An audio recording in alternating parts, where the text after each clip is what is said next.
Hello everyone, my name is Roya and this is my February wrap-up. I read 10 books this February, which is great because that puts me right on track with my 120 book goal for the year. And that actually puts me a little bit ahead because I read 6 extra books last month, which is really weird. I don't really know what happened there. It's pretty rare that I read more than 10, and that's why 120 books is my goal, because I don't necessarily want it to be like super easy or anything like that. But so basically, though, my TBR challenge for myself this month was to read a book with a first name in the title, and I accomplished that threefold. So most recently, the book that I read was Ariel by Stephen R. Boyett, and this is a book that takes place in a post-apocalyptic world that's it's the United States, but it's post-apocalyptic. It takes place 5 years after all technology stops working, including guns. And this was actually the inspiration for S.M. Stirling's Change series, which is much the same. All technology stopped working and everything, but there are two major differences. One, this was published in '83, a long time before the Change series. So basically, this is post-apocalyptic '80s, not post-apocalyptic late '90s. And also, not only did all technology stop working in this book, but also mythical creatures are added, and it's not really explained where they came from, so their origin is completely unknown. Just fairy tale creatures show up.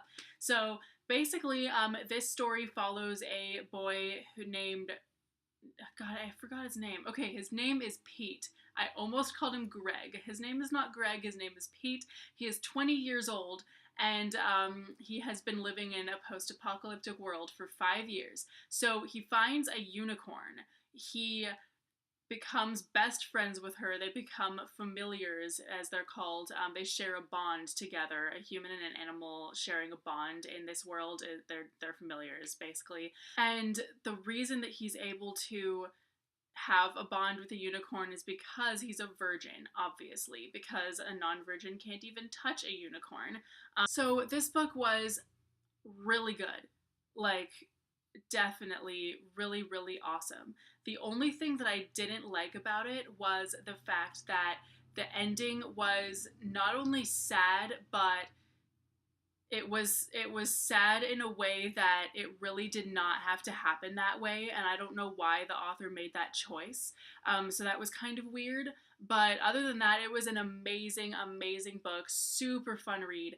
One thing that's really weird, though, is that a good chunk of it takes place in New York City. And since this was written before the World Trade Center was bombed, they hang glide off of the World Trade Center.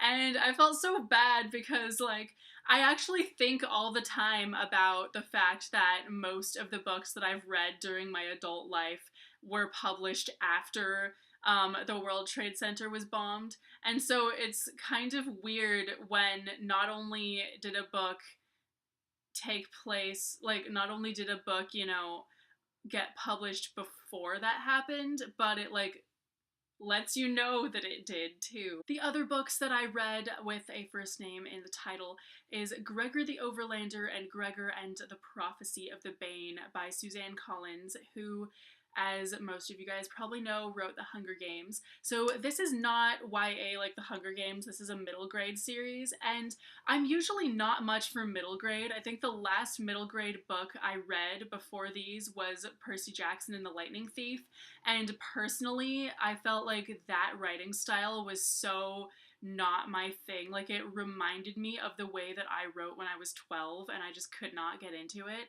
But this was not written in like a dumbed down way at all. And so this was actually a lot of fun to read. It was a super cute story, but also like really action-packed and super interesting. Basically, it is about a boy named Gregor who ends up going to the Underland, which is just underneath the Earth's crust, basically. And he and his little 2-year-old sister ends up there with him too. And he basically discovers a civilization of people who a long, long time ago journeyed to the underground world, and created a civilization there. So this one was pretty much just a pretty quick adventure story. It's like The Hobbit Light or something. Both of them, he has to do all the stuff that he has to do in these books because of a different prophecy. Like each of these books has a different prophecy about him.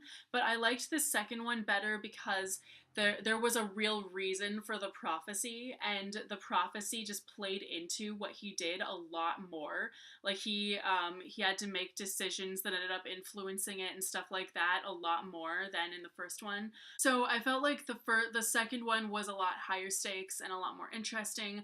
And the adventure in it was just, I don't know, there were a lot more interesting perils involved and all kinds of stuff.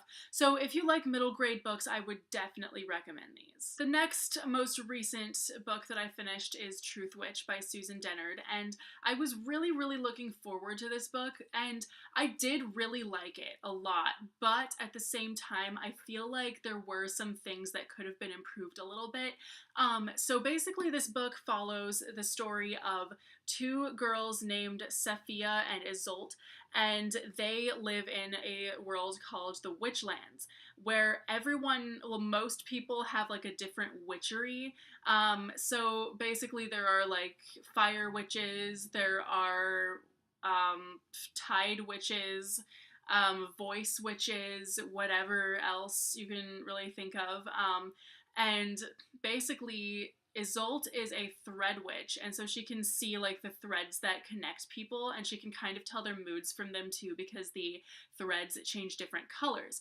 And Safiya is a truth witch, which is a witch that can tell if someone's lying or telling the truth. So basically, her gift is so rare that like only one person has it at a time, pretty much. Like so she's spent her whole life hiding the fact that she's a truth witch. The only people who know that Safiya is a truth witch are Isolde and like a couple other people. As soon as a blood witch finds out what she is, there's basically no getting away from that, because a lot of people are after her now, all kinds of stuff. So basically the problem that I had with this book was that it was a little bit too action movie-esque. And I mean, I love action in my books, like, I really do. But I feel like a lot of the stuff that happened in this book was just action and not enough, like, conflict. So there wasn't a single point in the book where I went, oh shit, what's gonna happen? Like, how's she gonna get out of this? What are they gonna do? Or any of that. It was kind of just, oh, cool chase, cool fight scene, whatever, like, etc., etc. So there was one part where one of the girls ends up unwillingly being engaged to the creepy emperor dude, and she can't really say no. And at first you kind of start to feel like, oh shoot, how's she gonna get out of this? But then as soon as something else happened, like, you're not even given enough time to dwell on that. Like, as soon as something else happened, you already know that she's gonna get out of that conflict, basically. It just felt like it could have used a little bit more conflict to make me feel something for the situation that they're all in. And then also, we are shown a really awesome friendship between two girls, which in YA novels is not super common. It's definitely not as common as you would think. But I feel like they were really similar. Like, we didn't get enough about how they're different, like how their personalities are different or anything. And that's, to me, a pretty important part of a friendship, because you need to know how, it's because of your differences that you join together and become friends despite, like, not agreeing on everything, etc., etc.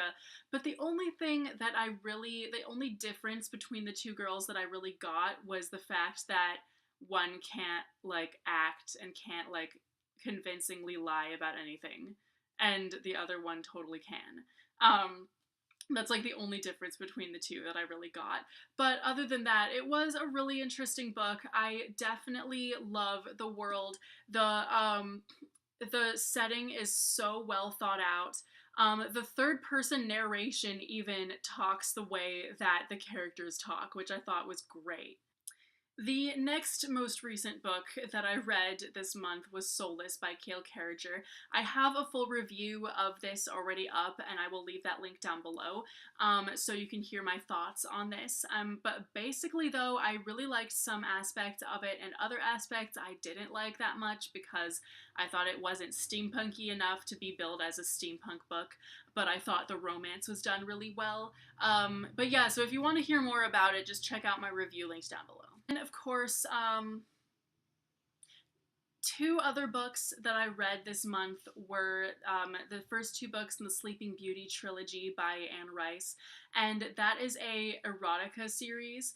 And it's not every day that I read erotica, and I'm certainly not trying to make this channel be anything other than strictly PG or even G. So I'm not gonna go super into what those books are about.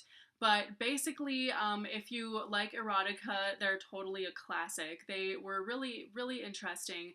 I stopped at the end of the second book because it was going in a direction that I didn't like as much, and I felt like the second book, while it started out almost better than the first book, halfway through it just got into a bunch of stuff I didn't care about as much, and it just wasn't doing it for me as much. So the thing is, like, since this is really the first straight up erotica I'd ever read, I felt kind of weird about the fact that you kind of have to forget that that going to the bathroom exists sometimes, because realistically, if someone's hanging from the ceiling for a day, they're gonna have to pee at some point. But no, that definitely does not happen. Like, the normal bodily functions, like going to the bathroom, just don't come up. So you kind of have to just, you know, pretend that's not a thing. And also, one thing that I really didn't agree with too is the fact that the very first thing that happens in the series is a rape scene, and it was and basically, like, someone's effectively raping a comatose girl. So I was really not, not too happy with that. And basically the whole beginning, the first like couple chapters are really weird because you don't know what's going on yet. So you just think something like completely different is going on than what it is. And so the first, like, the beginning of the book would seem like really, really weird at first, but get like 5 or 6 chapters in and you'll like get it, basically. I also read The Goose Girl by Shannon Hale. So this book is a retelling of the Grimm's fairy tale of The Goose Girl, which is about a princess who through a crazy course of events switches place with her handmaiden unwillingly, so that the handmaiden goes off to a new kingdom to meet the prince that the princess is supposed to marry, and says, "Hey, I'm the princess. This is my handmaiden," when the handmaiden's really the princess. And so the princess ends up having to be a goose girl. So basically that's kind of what happens in this. Like, a handmaiden like switches places with the princess and makes the princess, and basically the princess ends up in a situation where she has to be a goose girl. I really liked it. Another really awesome thing that I read this month, of course, was Dragonfly and Amber by Diana Gabaldon, and that is the second book in the Outlander series. It wasn't as good as the first one, but it was still amazing. Holy crap. I think it might still be my favorite book of the month. It was so, so good. The only things that I really missed about it were some of the characters from the first book who were barely in it. I mean, I really missed Dougal and his like hilarious dialogue that was almost as funny as Jamie's. I missed Jenny and her like snarkiness, and I missed Colum, but they all do show up in the book. It's just not as much. And also, like, the first half of the book takes place in France, which is not as interesting as the Scotland setting, personally, probably because I've read a lot of books that take place in France, but this is the first time I've really read anything that took place in Scotland, because you know, us in the United States do not generally learn about Scotland's history in school or anything. So unless we've seen Braveheart, we know like nothing. And Braveheart was totally like several hundred years before the events of Outlander anyway. Um, so basically, but basically, though, it wasn't as crazy and like all over the place as Outlander, which is too bad because I feel like that really worked for Outlander. But it was still super entertaining. It was a lot more like intrigue-y than action-y, but it still had its action-y points for sure. It was really, really awesome. And I'm definitely gonna read the third one soon. Finally, we're up to the first book that I read this month. That is the Black Swan by Mercedes Lackey.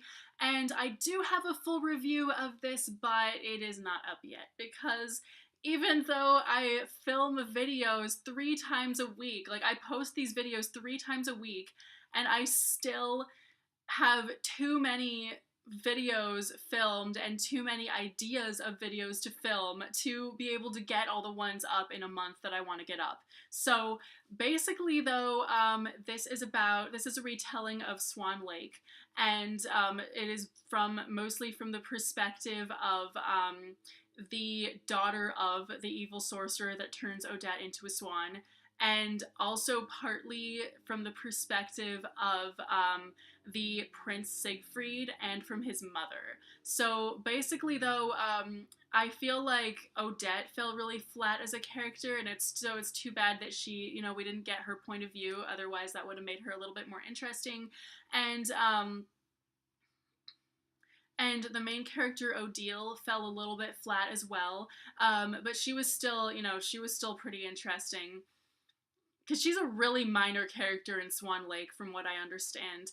Um, so the most interesting part of this book was Siegfried's perspective because it had the most story in it, and basically like he is a huge jerk and is like a jerk to women and is kind of a player and all this stuff, but then he reforms himself based on something that happens and becomes a really nice person. But then meanwhile his mother is trying to get rid of him, so that she can be like the the queen regent for like longer. But yeah, my full review of this will be up within the next couple weeks, hopefully. These are the books that I read during February. Let me know what you read this month, and I will see you soon with a new video. Bye!